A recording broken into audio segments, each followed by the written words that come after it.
ബിജെപിയുടെ അടുത്ത ദേശീയ അധ്യക്ഷനെ ജനുവരിയിൽ പ്രഖ്യാപിക്കും. സംസ്ഥാന ജില്ലാ അധ്യക്ഷന്മാരെ ജനുവരി പകുതിയോടെ തിരഞ്ഞെടുക്കാൻ സംസ്ഥാനങ്ങൾക്ക് നിർദ്ദേശം നൽകി. ബിജെപിയുടെ മുതിർന്ന നേതാക്കൾ ഡൽഹിയിൽ ചേർന്ന യോഗത്തിലാണ് തീരുമാനം. ഡൽഹിയിൽ ബിജെപിയുടെ മുതിർന്ന നേതാക്കൾ ചേർന്ന സംഘടനാ പർവ്വ യോഗത്തിലാണ് സംഘടനാ തെരഞ്ഞെടുപ്പ് സംബന്ധിച്ച നിർണായക തീരുമാനമെടുത്തത്. സംസ്ഥാന ജില്ലാ പ്രസിഡന്റുമാരെ അടുത്ത മാസം 15-നകം തെരഞ്ഞെടുക്കാൻ സംസ്ഥാന ഘടകങ്ങൾക്ക് നിർദ്ദേശം നൽകിയിട്ടുണ്ട്.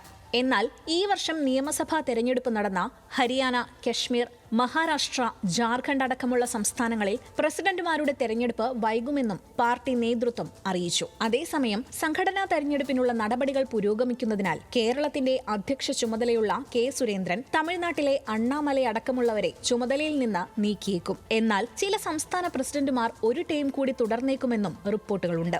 ദേശീയ അധ്യക്ഷൻ JP നഡ്ഡയുടെ പകരക്കാരൻ ആരാകുമെന്ന കാര്യത്തിൽ ജനുവരി അവസാനത്തോടെയായിരിക്കും അന്തിമ തീരുമാനം. നഡ്ഡയുടെ പിൻഗാമിയായി ശിവരാജ് സിംഗ് ചൌഹാൻ, മനോഹർലാൽ ഖട്ടർ തുടങ്ങിയ മുതിർന്ന നേതാക്കൾ വന്നേക്കുമെന്ന സൂചനകളുണ്ട്. അതേസമയം പുതിയ ദേശീയ അധ്യക്ഷൻ പിന്നാക്ക വിഭാഗത്തിൽ നിന്നായിരിക്കുമെന്നും റിപ്പോർട്ടുകളുണ്ട്.